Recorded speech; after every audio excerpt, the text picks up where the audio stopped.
उत्पन्ना एकादशी व्रत कथा। मार्गशीर्ष माह की कृष्ण पक्ष की एकादशी तिथि को उत्पन्ना एकादशी के नाम से जाना जाता है। ऐसी मान्यता है कि इस व्रत को करने से व्यक्ति को पिछले जन्म के पापों से भी मुक्ति मिल जाती है। उत्पन्ना एकादशी का व्रत करने वालों को इस कथा का पाठ जरूर करना चाहिए, तभी मिलता है व्रत का पूरा फल।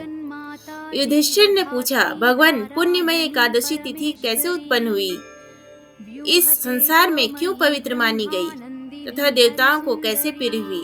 श्री भगवान बोले, कुंती नंदन, प्राचीन समय की बात है। सतयुग में मूर नामक दानव रहता था। वह बड़ा ही अद्भुत, अत्यंत रौद्र तथा संपूर्ण देवताओं के लिए भयंकर था। उस काल रूपधारी दुरात्मा महासुर ने इंद्र को भी जीत लिया था। संपूर्ण देवता उससे परास्त होकर स्वर्ग से निकाले जा चुके थे और शंकित तथा भयभीत होकर पृथ्वी पर विचरा करते थे। एक दिन सब देवता महादेव जी के पास गए। वहां इंद्र ने भगवान शिव के आगे सारा हाल कह सुनाया। इंद्र बोले, महेश्वर, ये देवता स्वर्ग लोक से भ्रष्ट होकर पृथ्वी पर विचर रहे हैं। मनुष्यों में रहकर इनकी शोभा नहीं होती। देव, कोई उपाय बताइए। देवता किसका सहारा ले? महादेव जी ने कहा, देवराज, जहाँ सबको शरण देने वाले, सबकी रक्षा में तत्पर रहने वाले, जगत के शरण देने वाले, सबकी रक्षाएं तत्पर रहने वाले जगत के स्वामी भगवान गरुड़ ध्वज विराजमान है, वहाँ जाओ। वे तुम लोगों की रक्षा करेंगे। भगवान श्री कृष्ण कहते हैं, युधिष्ठिर, महादेव जी की बात सुनकर परम बुद्धिमान देवराज इंद्र संपूर्ण देवताओं के साथ वहां गए। भगवान गदाधर क्षीर सागर के जल में सो रहे थे। उनका दर्शन करके इंद्र ने हाथ जोड़कर स्तुति आरंभ की। इंद्र बोले, देव देवेश्वर, आपको नमस्कार है। देवता और दानव दोनों ही आपकी वंदना करते हैं। पुंडरीकाक्ष, आप दैत्यों के शत्रु हैं। मधुसूदन, हम लोगों की रक्षा कीजिए। जगन्नाथ, संपूर्ण देवता मूर नामक दानव से भयभीत होकर आपकी शरण में आए हैं। भक्त वत्सल, हमें बचाइए। देव देवेश्वर, हमें बचाइए। जनार्दन, हमारी रक्षा कीजिए, रक्षा कीजिए। दानवों का विनाश करने वाले कमल नयन, हमारी रक्षा कीजिए। प्रभु, हम सब लोग आपके समीप आए हैं, आपकी ही शरण में आ पड़े हैं। भगवान, शरण में आए हुए देवताओं की सहायता कीजिए। देव, आप ही पति, आप नहीं मति, आप ही कर्ता और आप ही कारण हैं।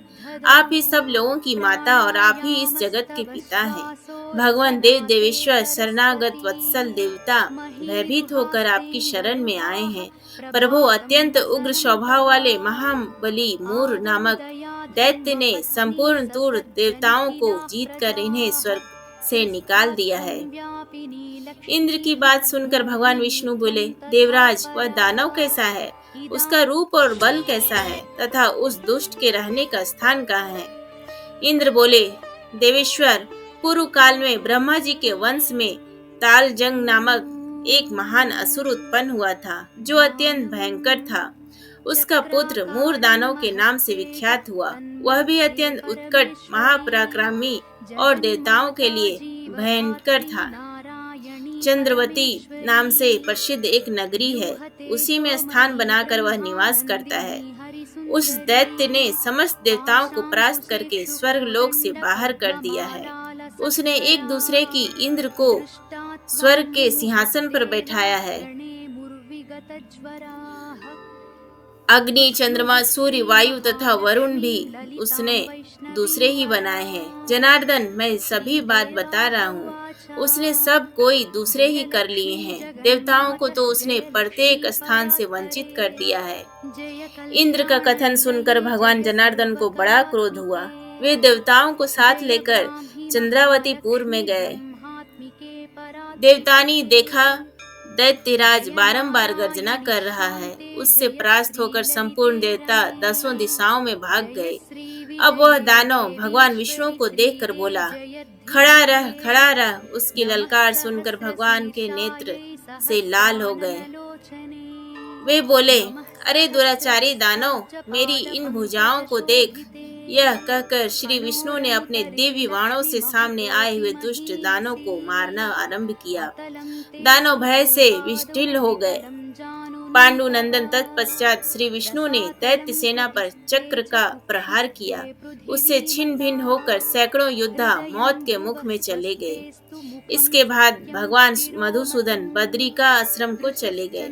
वहां सिंहावतो नामक की गुफा थी जो 12 योजन लंबी थी। पांडु नंदन उस गुफा में एक ही दरवाजा था। भगवान विष्णु उसी में सो रहे थे। दानव मूर भगवान को मार डालने के उद्योग में लगा था। वह उनके पीछे लगा रहा। वहां पहुंचकर उसने भी उसी गुफा में प्रवेश किया। वहां भगवान को सोते देख उसे बड़ा हर्ष हुआ। उसने सोचा, यह दानव का भय देने वाला देवता है, अतः निसंदेह मैं इसे मार डालूंगा। युधिष्ठिर दानव का इस प्रकार विचार करते ही भगवान विष्णु के शरीर से एक कन्या प्रकट हुई, जो बड़ी ही रूपवती, सौभाग्यशालिनी तथा दिव्य अस्त्र शस्त्रों से युक्त थी। वह भगवान के तेज के अंश से उत्पन्न हुई थी। उसका बल और पराक्रम महान था। युधिष्ठिर दानवराज मूर ने उस कन्या को देखा। कन्या ने युद्ध का विचार करके दानव के साथ युद्ध के लिए याचना की। युद्ध छिड़ गया। कन्या सब प्रकार की युद्ध कला में निपुण थी। वह मूर नामक महान असुर उसके हुंकार मात्र से राख का ढेर हो गया। दानव के मारे जाने पर भगवान जाग उठे। उन्होंने दानव को धरती पर पड़ा देख पूछा, मेरा यह शत्रु अत्यंत उग्र और भयंकर था, किसने इसका वध किया है? कन्या बोली, स्वामीन, आपके ही प्रसाद से मैंने इस महादैत्य का वध किया है। श्री भगवान ने कहा, कल्याणी, तुम्हारे इस कर्म से तीनों लोकोक्त मुनि और देवता आनंदित हुए हैं। अतः तुम्हारे मन में जैसी रुचि हो उसके अनुसार मुझसे कोई वर मांगो।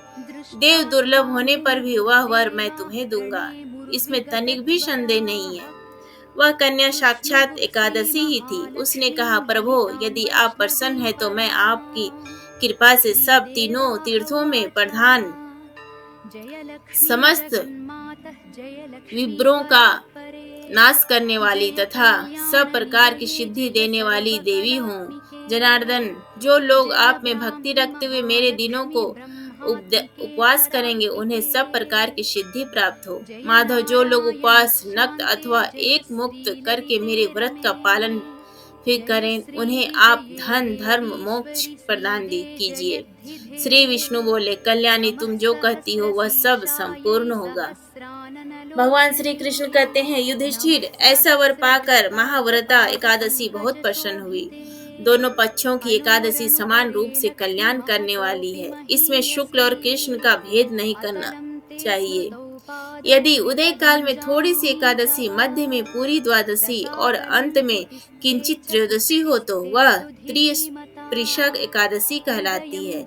वह भगवान को बहुत ही प्रिय है। यदि एक त्रिस्पृश एकादशी को उपवास कर लिया जाए तो 1 सहस्र एकादशी व्रतों का फल प्राप्त होता है तथा इसी प्रकार द्वादशी में पारण करने पर सहस्र गुना फल माना गया है। अष्टमी एकादशी, षष्ठी, तृतीया और चतुर्दशी ये यदि पूर्व तिथि से विधि में हो तो उनमें व्रत नहीं करना चाहिए। परिवर्तनी तिथि से युक्त होने पर ही इनमें उपवास का विधान है। पहले दिन में और रात में भी एकादशी हो तथा दूसरे दिन केवल प्रातः काल एक दंड एकादशी रहे तो पहले तिथि का परित्याग करके दूसरे दिन का द्वादशी युक्त एकादशी हो उपवास करना चाहिए। यह विधि मैंने दोनों पक्षों की एकादशी के लिए बताई है। जो मनुष्य एकादशी को उपवास करता है वह बैकुंठ धाम में, जहाँ साक्षात भगवान गरुड़ध्वज विराजमान है, जाता है। जो मानव हर समय एकादशी के महात्म्य का पाठ करता है उसे सहस्र गोदानों के पुण्य का फल प्राप्त होता है। जो दिन या रात में भक्ति पूर्वक इस महात्म्य का श्रवण करते हैं वे निसंदेह ब्रह्म हत्या आदि पापों से मुक्त हो जाते हैं। एकादशी के समान पाप नाशक व्रत दूसरा कोई नहीं है। दोस्तों, अगर आपको ये छोटी सी वीडियो आपको पसंद आई हो तो कृपया वीडियो को लाइक, शेयर एंड सब्सक्राइब जरूर करें। धन्यवाद।